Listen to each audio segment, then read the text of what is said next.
Annyeong, it's Mikey here, and guys, today I have something really cool from Epomaker, and again, thank you so much to Epomaker for sending me out the new 68% keyboard, the MS68. This, guys, looks so nice. I'm loving the color scheme of it. So we're gonna go into an unboxing and do a full review. Annyeong, it's Mikey here. Guys, thank you so much for subscribing, and guys, I can't believe that we're already almost at 1,000 subscribers. I'm so grateful that we're almost there. Please make sure to subscribe, like, and turn on the notification bell, because I'm gonna be doing a lot more content on a lot more keyboards. Guys, I want to shout out to Epomaker for sending me out the new MS68 68% keyboard. It looks nice, and my goodness, guys, look at it. Look at this color. I'm loving the color scheme, and you know what? We're gonna do a full unboxing, so let's get straight into it. Hope you guys enjoy. So let's go straight into the unboxing of the MS68 from Epomaker. So first, of course, open the box. We get a manual, has a lot of information and a lot of function key information. Next, we get to see the beautiful MS68, and of course, peel off the sticker for the LCD screen, which is modifiable. And look, guys, this is so nice. Now let's take a look at the accessories boxes. So first thing we see, we get a switch puller, keycap puller, and a tool. Wow, so they provide a tool that allows you to actually open it. That is a big plus. And then we're going to see the USB dongle and the extra switches, which is the Wisteria switches. And let's take a look at the cable. I'm actually quite surprised. This came with a very nice cable. And you know what, guys, let's go do a sound test.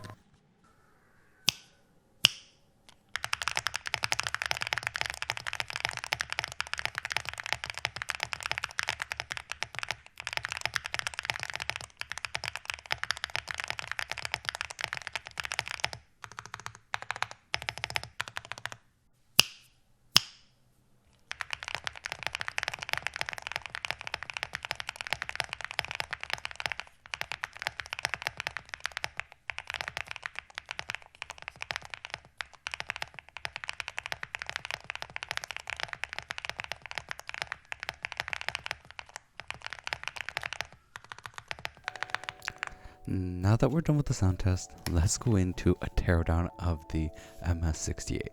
So you're going to get a total of 5 screws that you have to take out from the back of the keyboard. It's going to be one of those hexagonal shaped.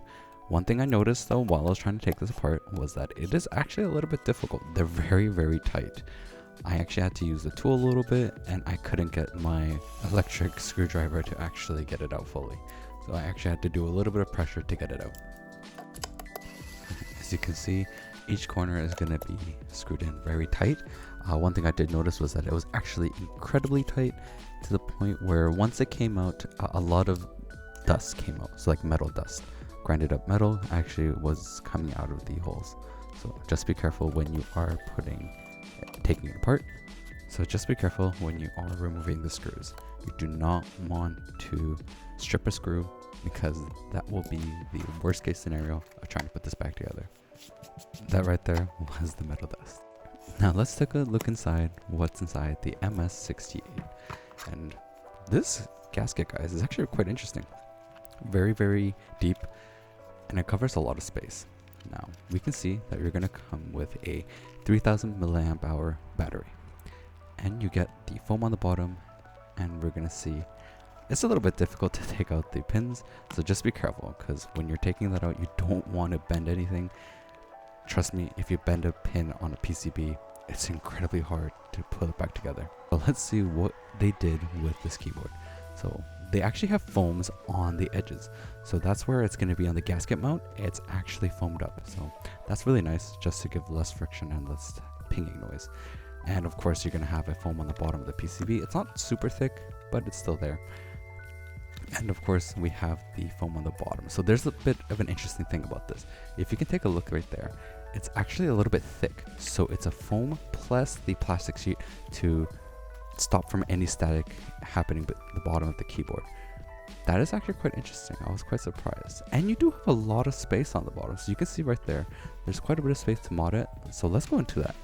So we're going to do 2 of my favorite mods. One is the sound dampener on the bottom, and we're going to do a tape mod on the PCB. Now, there is a lot of space in this keyboard, so you can actually do quite a bit of modifications. I'm actually quite surprised how much space is available. So if you do get one of these keyboards, I think you can really put in a lot of work to make it sound really great, because I don't think the stock sound, even with the Lubed, is that amazing. Now, first we're going to put the sound dampers in. I was putting in the cable, and then I realized I actually wanted to do a tape mod as well, so let's get straight into the tape mod. So how I'm going to do the tape mod is I'm just going to tape over the back of the foam on the PCB. The reason being is that foam is cut out perfectly for the PCB, right? So we're just going to cover the space. Honestly, I think in general when doing a tape mod, it is better directly on the PCB than what I'm doing. But this is what I'm going to be trying to do for this one. So we're just going to tape the back, and then I'm going to give you guys a full sound test of what it sounds like after all the modifications I've done.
Now that we've done all the modding as well as doing the sound test, I want to give you guys my opinion of this keyboard and what my experience was. So one thing I find is that the Wisteria switches, as you guys can see once I open up keys, is a little bit plastic feeling in terms of a bit lower quality feeling. It is a stockier switch, but I find that it is quite loud.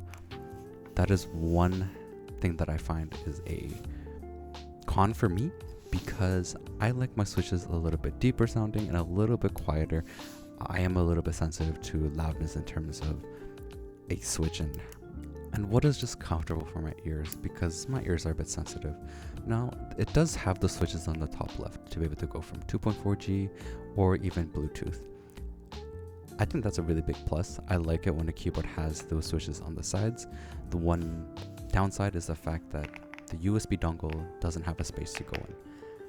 I wish that it did. I think they could have made some space to actually add a USB dongle space to be able to put it in, but it's unfortunate. Now, as I said with the screws, when you're putting it in, it's a little bit difficult. It might have been just my sample again, guys, because I received it earlier before the launch. But the screws were a bit hard to put in to make it fully tight. I did have some issues where it was a little bit loose and hanging. Now guys, this is a $100 68% keyboard that's fully aluminum. I think Epomaker's done a really great job in making keyboards more affordable over time and making it more of a high quality board with full aluminum and tri-mode and even more, even with the LCD screen. They definitely put more high quality things, or what would you say is more premium qualities, into this keyboard. I just find that it is a bit loud for the Wisteria switches, but again, you have so much moddability available for this keyboard, which is great. And you can find the link in the description for the Amazon and Epomaker page to take a look. Let me know down below in the comments, guys, what do you guys think of the new Epomaker MS68? For a 68% keyboard, this is actually pretty interesting. When I compare this with my own Zoom 65 that I received before, this does feel much lighter. But again, the Zoom 65 does come with the metal weight inside, while this one doesn't. This one does feel well built and it is very firm. The whole keyboard itself, guys, is 100 USD. You can find the links down below in the description. It's going to be the Amazon Epomaker page and more. Though one thing to note again is that USB dongle does not have a little place to be put into here in this keyboard, and you're going to have to carry it separately. So keep that in mind. And of course, you're going to have to do a lot of modifications on this. So Go check it out on the link below. And I would say for $100, it's not a bad keyboard, especially if you're looking for something very small.